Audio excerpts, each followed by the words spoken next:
Tout commence en 2004, lorsqu'au cours d'entraînement dans l'océan Pacifique, plusieurs rencontres insolites ont été faites par des militaires.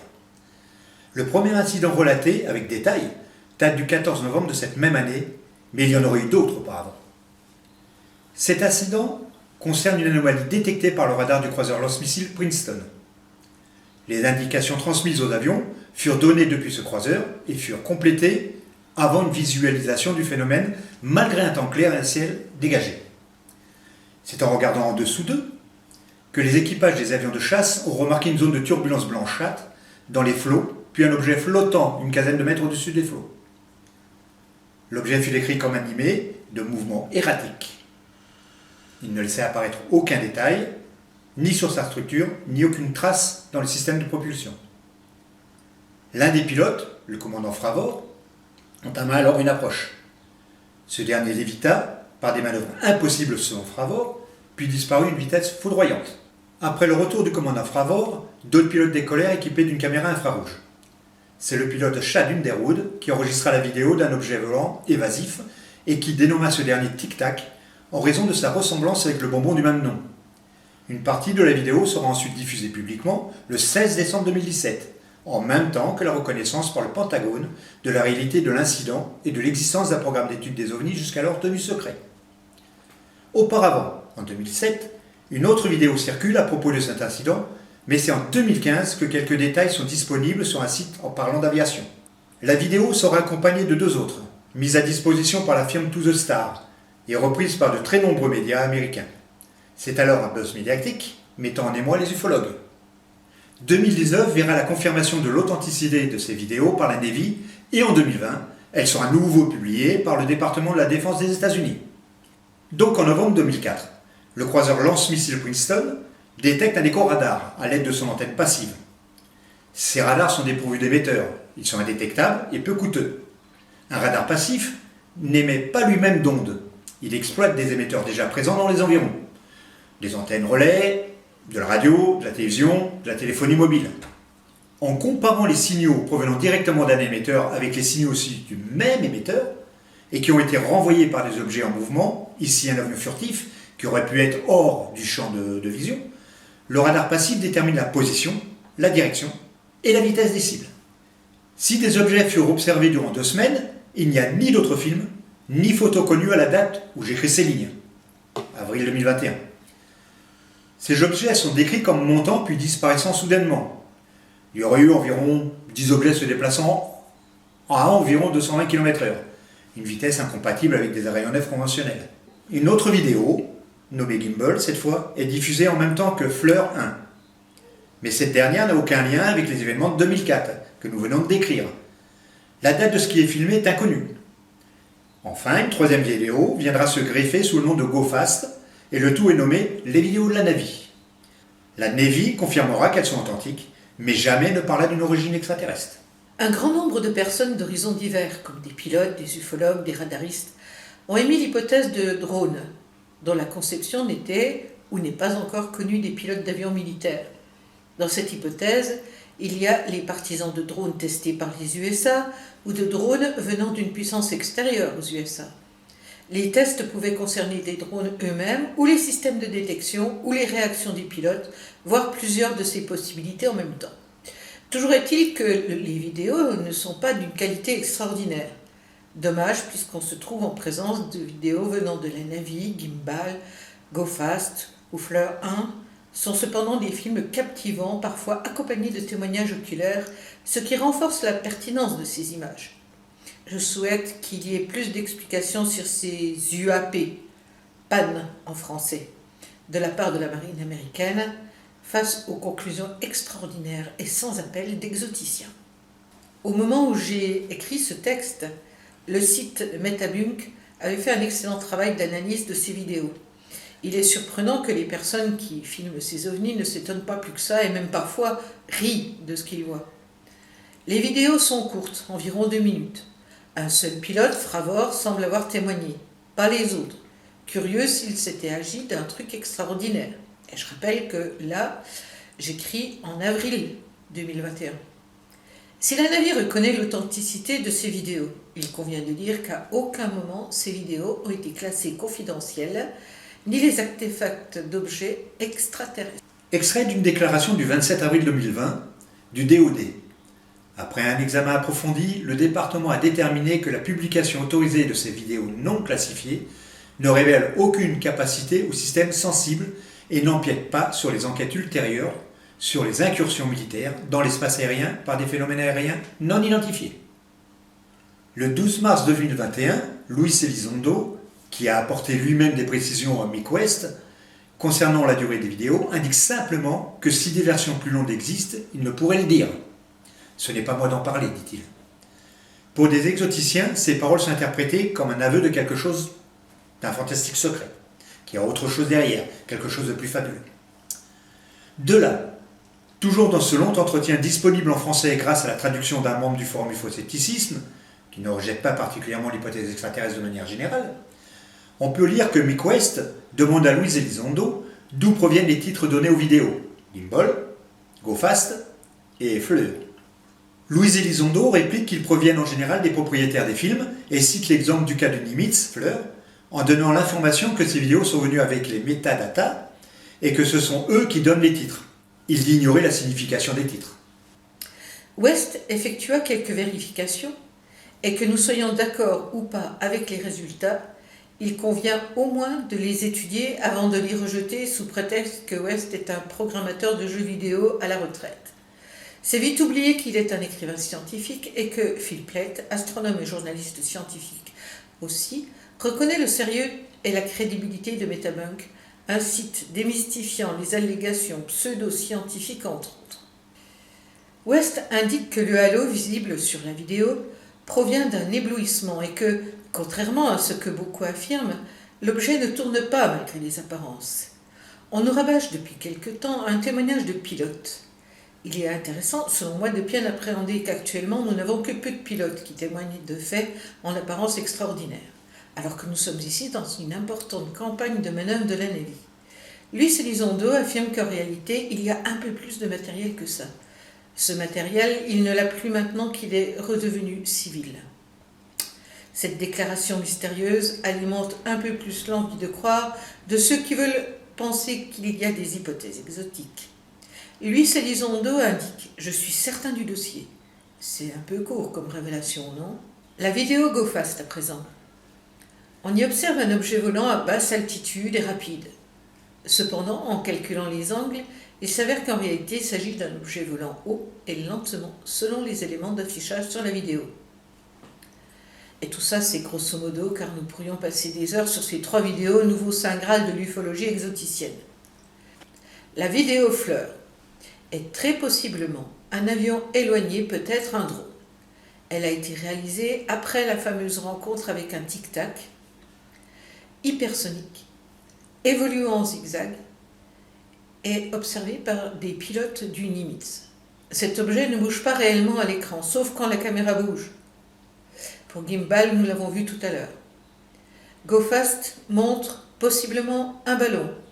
Il ne va pas très vite et il n'y a pas d'écrémage d'eau, contrairement à ceux qui pensent y voir un objet plongeant dans la mer. Les informations figurent dans les chiffres à l'écran, c'est juste un effet causé par la parallaxe. Dans la vidéo Gimbal, les dialogues des pilotes sont audibles. L'un d'entre eux suppose que le sujet observé pourrait être un drone. Concernant Go Fast et Gimbal, les métadonnées des vidéos indiquent une même date de création en 2015 à des heures très proches, ce qui amènerait à confirmer qu'elles sont donc issues d'une même mission. De plus, on peut également relever sur la droite des écrans de visualisation des appareils des marqueurs d'information de vol identiques.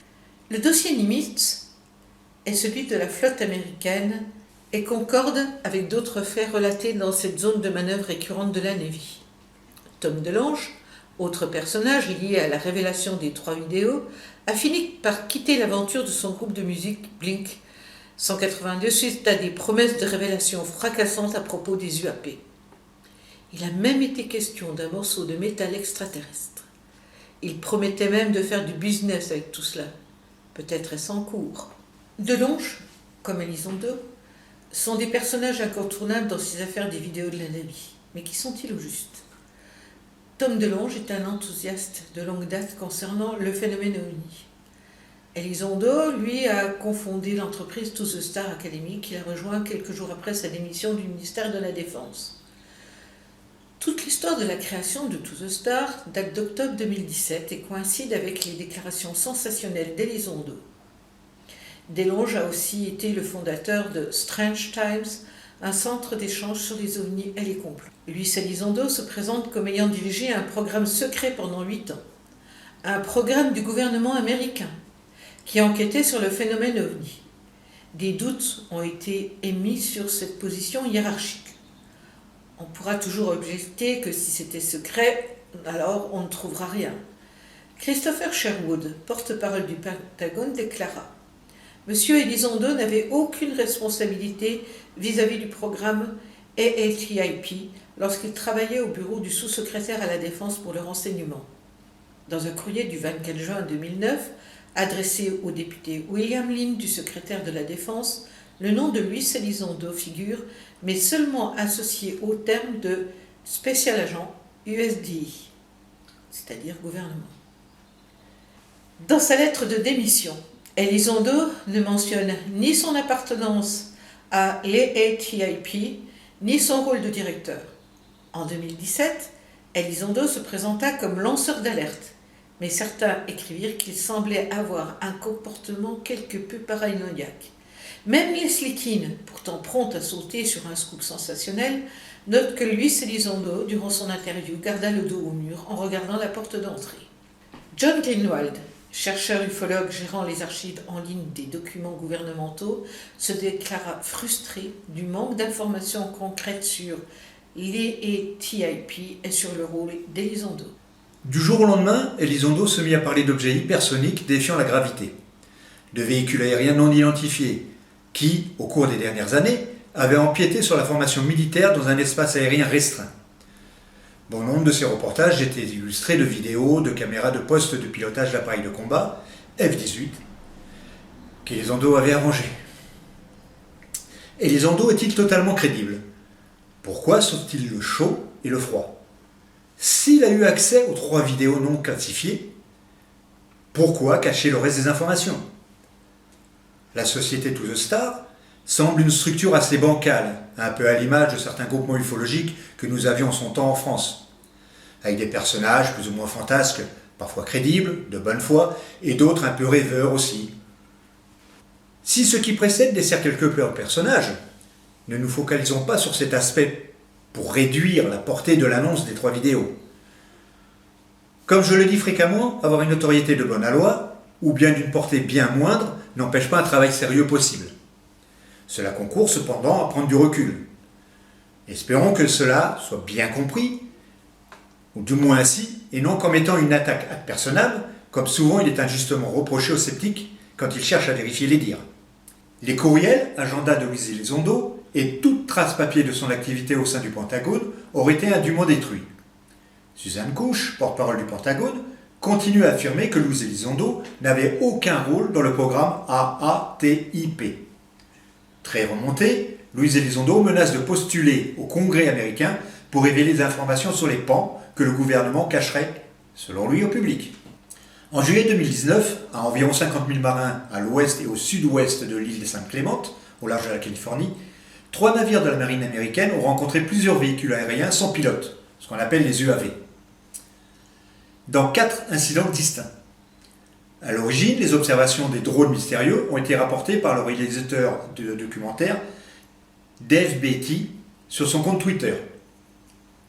Un ami de l'un des membres d'équipage de l'US Kidd a déclaré que les drones ressemblaient à la forme tic-tac d'une célèbre rencontre d'OVNI faite par des FA-18 de l'US Nimitz dans la même zone en novembre 2004. Au cours de 4 soirées, jusqu'à 6 véhicules télépilotés se sont approchés d'un exercice d'entraînement composé de 6 navires de guerre américains dans les eaux au large de l'île de San Clemente. Les drones volaient à différentes altitudes, du niveau de la mer à plus de 1000 pieds. Ils ont plané au-dessus des navires et de leurs ponts de vol. Ils ne mettaient pas en danger la sécurité de fonctionnement des navires selon les entrées du journal de la marine. Le fait de pouvoir photographier ou filmer ces drones, de capturer leurs émissions électroniques est une source d'information aussi. Apprendre les capacités et les vulnérabilités de nos adversaires fait partie du travail des navires de la marine comme l'USS Kidd, selon la Navy. L'explication n'est pas aussi sexy et mystérieuse que les objets volants non identifiés assimilés à des vaisseaux spatiaux venus d'outre-espace. Si les informations qui ont été recueillies jusqu'à présent sont parfaitement exactes, voilà qui expliquerait que les pilotes, Fravor en tête, ne purent rattraper ces drones. Les vitesses enregistrées étaient compatibles, mais aussi les manœuvres. Ce qui place un F-18 en difficulté en cas d'attaque réelle et donc une faille dans le système de défense. La légende de la meilleure armée du monde en prendrait un coup. Il convient d'envisager des explications par des erreurs et des biais connus. C'est plus probable, à moins qu'il nous soit présenté des preuves très solides, indiscutables, aux sources fiables, s'il est prétendu à l'extraordinaire. Le contre-argument qui est opposé aux sceptiques est que ce serait à eux de faire ce travail, ce qui est une inversion de la charge de la preuve. Et puis encore, lorsqu'une analyse sceptique paraît, l'auteur est taxé d'incompétence. C'est ce qui est reproché à West, par exemple. En réalité, c'est plus confortable d'asseoir ses convictions que de les confronter à un contreton. Dans le cas des vidéos de la Navy, on est dans le cadre du bullshit asymétrique ou loi de Brandolini. Comme Salas, dans l'affaire Maelstrom, vous vous rappelez certainement de notre précédente vidéo OVNI et nucléaire, il semble que certains protagonistes gonflent certaines affaires d'OVNI, non pas pour faire reconnaître des intrusions d'extraterrestres dans notre atmosphère ou sur notre terre, mais pour obliger les autorités à s'intéresser au phénomène OVNI en raison de leur crainte d'une guerre entre les peuples. Luis Elizondo, je le cite, dit « Mettons ça en termes de réel, disons.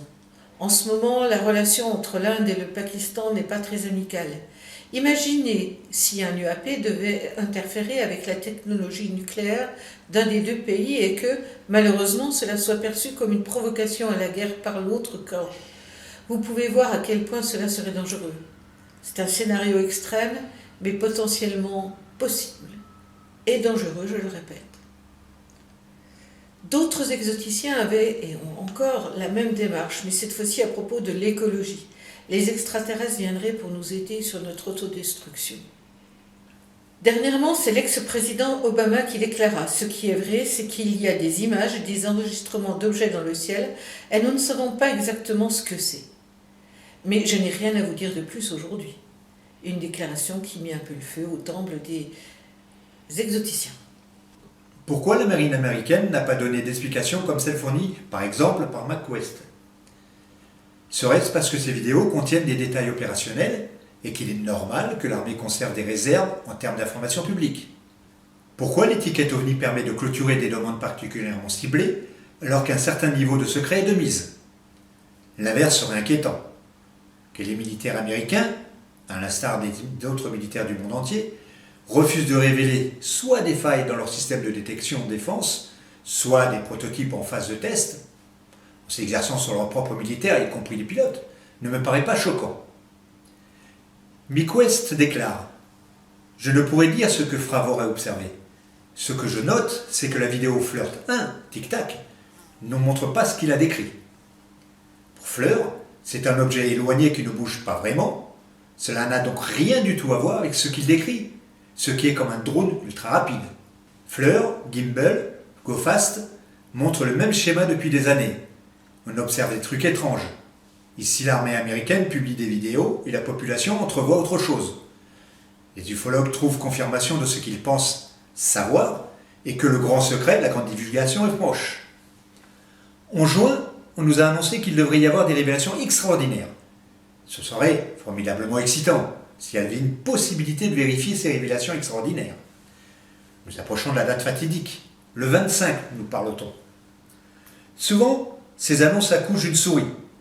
Restons prudents, ne nous enflammons pas, recoupons et prenons connaissance des contretemps parfois salutaires.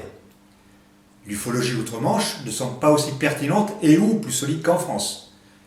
Il faut oublier que, en matière d'OVNI, quand ça vient des USA, c'est plus sérieux, car rien ne le démontre. L'avantage de ce dossier est encore une fois le fait que nous devons tous nous montrer attentifs et nous poser les bonnes questions. Je vais continuer à suivre les démêlés de ces idéaux, histoire d'invalider ce que je viens de dire. C'est ainsi qu'il veut bien procéder en ufologie. Nous y reviendrons peut-être.